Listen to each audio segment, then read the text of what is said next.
So throughout this month, we will explore about three interconnected dimensions of the human expression. So we'll begin first by speech, which is today's presentation, the power of the words. And next week, we'll reflect on teaching and the subtle line between guiding and manipulating. And in the final lecture of the month, we will speak about action, violence, war, and what true action means from the standpoint of consciousness. So words are supposed to represent what we feel inwardly, and we all can agree on that. However, as we all know, there is a gap between what we say and what we do. It's always the do as I say and not as I do. And so there's also a gap between what we teach and what we stand for, between intention and action. And this gap is not just moral or psychological, it's spiritual as well. Us as human beings, we're very skilled at presenting ourselves well. So we can refine our words, we can polish our intention, we can speak beautifully about values, unity, truth, justice. And yet, deep inside, we remain divided, we remain unsure, and even contrary. And a volcano could be erupting within us, and yet our words can still flow graciously. But we always have to know that the real impact of these words spoken, or rather the energy or the fire behind them, are felt beyond what is visible. The Rosicrucian path does not approach this fact in a critical or judgmental way, rather in a constructive spirit. We're here to look inward, to quietly observe, and understand how this dichotomy manifests within ourselves. If we think back to the great messengers of the light, meaning Christ, Buddha, Krishna, Lao Tzu, Hermes, what touches us most is not only what they said, but how deeply it was aligned with the way they lived. To put it simply, they were true to their words. They manifested love and unity, and because there was unity, their words carried force. Now, we're not talking about the force in the sense of domination, but force in the sense of truth, the living truth. Today, we live in a very different atmosphere. Never before in history has humanity had such constant and immediate opportunity to communicate endlessly through technology and social media. But this information overdrive, does it really promote awareness? It sometimes feels like we're drinking from a hose, doesn't it? The essential question is not how we speak, but from where do we speak? From what state of consciousness do our words arise? Are they born from clarity, from compassion or inner reflection? Or are we simply reacting or repetition of forces moving through us? In the universal teaching, the word is creative. It gives form. It builds atmosphere. It strengthens tendency. What we speak does not disappear. It participates in the subtle field of our lives. So the word is born before it's even become sounds. It's born within our consciousness. And if our consciousness is divided, the word carries division. If our consciousness is aligned, the word carries strength. The polarization, the acceleration, and the conflicts we witness around us today does not arise independently of human consciousness. Humanity is like a great living organism. Each of us is a cell within that body. If the cell are disturbed, the whole body reflects it. So the spiritual school of the Golden Rosy Cross does not promise quick solution to the world's challenges. It points to inner transmutation. It invites us to awaken a different state of consciousness, one that's not centered solely in the reaction of egocentrism, but rooted in something deeper, something essential. And when that awakenings begin, even quietly, speech changes, teaching changes, action changes. Today, we can reflect together on the following questions. What are our words creating? Are we speaking consciously? Do we perceive the forces that move through us? What becomes possible when speech flows from a deeper center? So to explore this reflection more deeply, I now invite our friend Neto to guide us through the presentation and also lead us into the theme of conscious speech and its transformative power. Neto, please. Thank you, Mary Rose. And thank you all for the opportunity to be here today with you um, in so fast, tense, and special times. And it seems extremely appropriate for us to reflect upon the essential character of life, of consciousness, and to seek coherence, to seek true balance, right? So Mary Rose briefly touched upon, the great ones in the spirit, like Christ, Buddha, Lao Tzu, Hermes Trismegistus, and countless others. Um, what they gave us as a treasure was not only their words, because their words were not just empty thoughts. They were living ideas because they spoke of a reality that stemmed from the very uh, core of their hearts, of their soul. So these human beings were so special because they fully utilized the creative powers of our consciousness in a very connected and coherent way. Connected in the sense that their soul was a mirror of their spirit spark. In other words, the spirit that is the strongest omnipresent force in the universe, the driving divine thought behind everything, was living in the very center of their souls, in the very center of their hearts. And around this spiritual sun, they have built the triangle of their consciousness.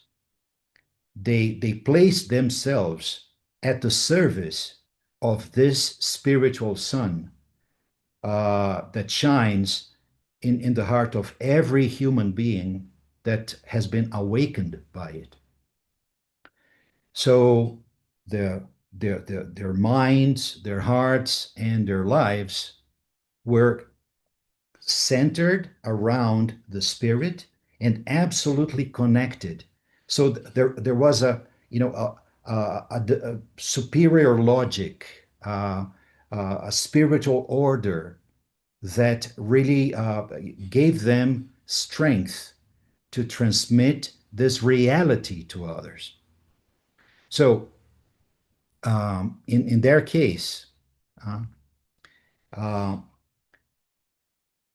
for them to speak about something, it would have to be a living reality.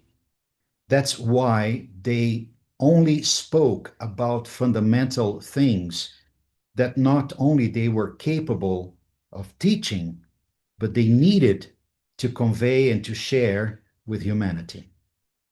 But above all, dear friends, they would only speak about something and teach something if they actually did that. So it was almost like a column in one of the old classical temples of Greece or Egypt or Rome or anywhere else. There was a coherence between um, what their minds could transmit, what was living in their hearts, and what was a testimony in their lives. They were a fundamental piece of the universal teaching. And if we take an example of these great ones of the past, thinking now about the Rosicrucian Brotherhood during the Renaissance, they would convey this reality with three very powerful ideas. They would say that, the signature that you could recognize a real Rosicrucian, in other words, somebody that puts the rose, the spirit, in the center of the soul and of life. It was the combination of three very powerful aspects of what we just said about these threefold capacity of the human being at the service of the spirit to speak, to teach, and to do. They would associate that when somebody connected to that reality and at the service of that reality, when they would speak, their words would be the manifestation of truth. So it's not that they would try to polish their words. Their words stemmed from the essence of the spirit and of the soul, and as such, they had the power of universal truth, not a personal truth. But since they were at the service of something much bigger, their words also gained that universal dimension. Um, they would teach, but they would teach with love. They would teach with compassion. They would teach with their hearts. In other words, it was not a theory. Their words were just a reflection of what lived in their soul through the connection of their soul and the spirit.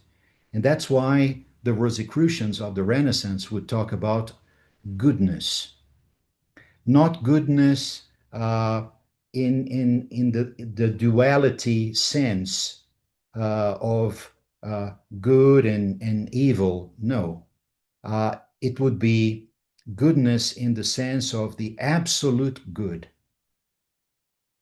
The absolute good means when there is connection between the consciousness, the soul, and the universal principle, the spirit.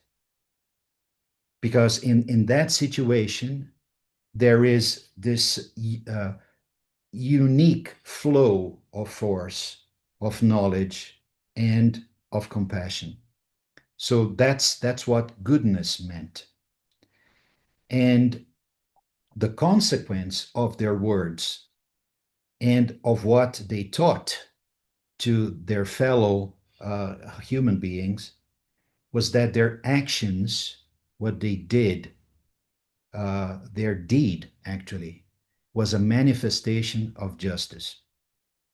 Not justice from the standpoint of an external code of laws, but justice in the sense of spiritual intelligence, in the sense that reality itself, as a manifestation of the spirit, of the logos, of the universal intelligence, always tells us what's necessary to be done.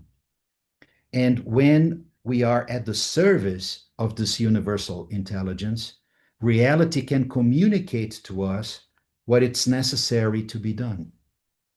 And when we place ourselves at the service of this reality, then justice becomes a manifestation of our actions. Not in a relative way, in subjective terms, but in a very neutral, impersonal, and objective way. So if you think about Christ, Buddha, Lao Tzu, Krishna, Hermes Trismegistus, and even in the Americas, in the pre-discovery cultures, we have countless examples in North America, in Central America, in South America. All those that have lived and manifested their lives, their existence based upon this were an example. Their words were you know living manifestations as flames of the truth. Uh, their teachings was a testimony of love and compassion, and their actions a manifestation of justice. Well, That is the example, or those are the countless examples that the great ones in the spirit have left us. But what is our reality? What is our day to day reality? Dear friends, you know, if we are honest, we have to recognize that yes, we are touched by the Spirit. We certainly have been awakened by the Spirit. That's what unites us as seeker of the truth and seekers of ourselves and seekers of fundamental answers to the fundamental questions of life. But at the same time, we have to recognize that most of the time we are immersed in a very different state of consciousness. It's the egocentric state of consciousness. We are mesmerized. We are dominated by the illusion of ego. We could have, countless talks about what the ego is and what the ego is not. But just to illustrate what we are trying to convey today to you, imagine the following. Imagine the desert and somebody walking on the dunes of that desert.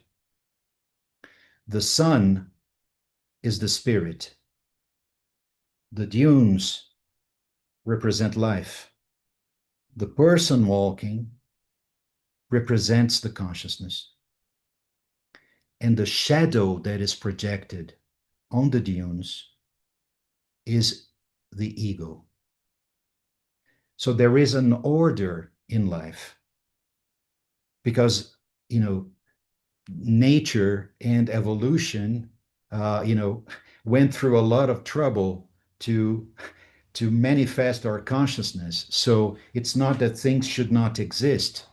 The real problem is that they are out of place. So if you imagine that the sun is the spirit, the person that walks on the desert is the consciousness, and the shadow is the ego, the great ones of the spirit, they walked towards the sun, towards the light. They were absolutely connected to it. They were all the time illuminated by it. And as they walked in that direction with the coherence of speaking, teaching, and doing in truth, goodness, and justice, their shadow, in other words, their visible manifestation, was at the service of that life, of that state of consciousness. But what we were saying is that for the vast majority, while we are still touched by the fire of the spiritual sun, as if it was burning us from inside, as an impulse to find answers. What truly happens is that we walk absolutely enamored by our own shadow in the desert, by our egocentric consciousness. And for the vast majority of the human beings today, if you ask them to define themselves, they will start to define themselves through the contours of their shadow that moves in the desert. So we ask, who are you? And they will say, this is what I think, or this is what I feel, and these are my normal reactions to life. But these are just projections. These are just the visible aspects of their shadow. And what is really sad is that they chase their own shadow in the desert, a shadow that has no substance. And in many, many cases, what they do is that they use the creative powers of the triangle of their consciousness, head, heart, and hands, at the service of their ego. and what manifests itself through those creative powers in what they speak, in what they teach or share, and in what they do is the opposite of truth, goodness, and justice. It's not that they are evil because they mean it. It's just because they pursue a shadow of things.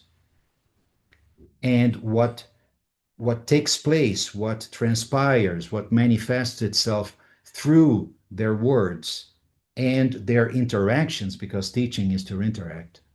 And what they do is the opposite of what they pursue, because it's a distorted image. A lie is not necessarily intentional, it's a distortion of truth. Evil is not necessarily bad in itself, it's just a distortion, a limitation, a shadow of a much higher reality. And justice and injustice, what really takes place here is every time justice becomes subjective or subjected to a point of view, this is not justice anymore. It's injustice, because we are judging the others, we are judging our fellow human beings through the scales of our own little good and evil set of values. And that is injustice in itself. That's why one of the great ones in the spirit advised us not to judge. Not that we should alienate ourselves, but we should really refrain from using those shadows, those distorted images of the creative powers of our soul. So today we would like to concentrate in the first aspect, the aspect of our words, of the creative power of words, as it is written in the Gospel of John. In the beginning, it was the Word. Uh, the Word here means the creative superior power of the Logos. And we have that spark in us. We just need to become aware of it and to learn, truly learn how to use it. So, as we said before, a lie is not necessarily something evil and conscious. But from the standpoint of the spiritual school and the universal teachings, every time we speak without consciousness, we are manifesting a lie. Why? Because our words are empty. They do not stem from the fire of the Spirit, and our soul is disconnected from this fire, and we are only manifesting the shadows of our ego. So our words do not testify of truth, but they only manifest opinions, points of view, a fragmented egocentric reality. There's nothing truly wrong about that. The world can only move on when we share our views and our opinions about things. The problem begins when we start to believe that our opinions are the truth.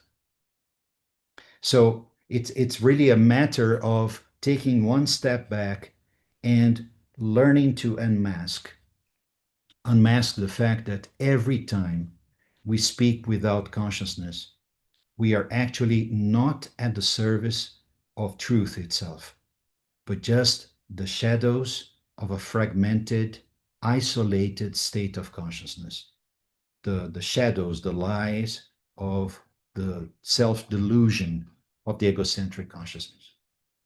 So every time we become aware of that, we also understand that speaking is the manifestation of the word, of the power of the word, or the strongest creative power of the human consciousness. We can create worlds or destroy worlds with our words. And uh, if we read the universal teachings, we also can see that, the divine being also creates through the word. So, in the moment that our soul, our consciousness is connected to the spirit, then this spiritual superior power of the word with capitals here, flows through the soul. But in the very moment that we disconnect our soul, our consciousness from this spirit spark, from this divine being in us, everything we say is at the service of our preconceived, repetitive thoughts and sometimes extremely negative emotions and automatic reactions. And then the superior power of the word becomes the construction of chaos. Because then we are combining the power of creation, that is the word, with everything that stems from the unconscious. All the worries and the anxieties and the fears and everything that lives in the deep shadows of our egocentric consciousness. It's not a coincidence, friends, that when we look around, what we see in this hyper accelerated world that we are living in, when we have mechanisms that replicate the human mind, but accelerate this mind to a limit, what we see is the acceleration of the processes of self imprisoning. So we are accelerating the shadow. We are accelerating ego and egocentricity. And as a consequence, we have chaos everywhere. We are not talking about isolated phenomena in the world. It's a global phenomena, and we are all part of it. So when we reach that limit, the limit of that egocentric consciousness, the limit of that shadow of our egocentricity, there is the possibility of a crisis. Certainly, we are going through a global crisis, but it is extremely important that each one of us react to it in a positive way. What can be positive in that crisis? That's a fair question to ask. Huh? The positive reaction that, the light of lights, that the universal intelligence of the Logos waits from each one of us, is to wake up, is to realize the delusion, the absolute lack of meaning in this egocentric pursuit, and to, using the image of the desert again, to really go through a turnaround, to really, turn from the shadow to the light in us, to respond to this impulse of the spirit that as a piece of burning wood is touching the core of our soul, of our hearts, and trying to awaken us. So it's a matter of responding to that principle, because if we do, and if others do, we may ignite a different movement in the world. We may ignite a counter current to this uh, super strong river of egocentricity. We may ignite a true spiritual awakening in the world. And for all those that have been awakened by this call of the Spirit is calling us all the time, calling us to wake up to that reality. For all those that have been awakened by the Spirit, then through this turnaround in the desert of their lives, they can start going a different path. They can walk a different path, a path of self initiation. And what is that path of self initiation? We'll try to conclude using the symbol of the spiritual school to very briefly try to define it, or at least to give you an image of that, so that we can further explore that and other aspects in the second part of this presentation. So just to finish, if you look at the point in the center, that is a representation of the spirit spark, of the real being, the divine being in us. That is the spirit. It's not an external entity. It's a reality in you, in your heart, right now. And that reality is burning like a flame in your heart.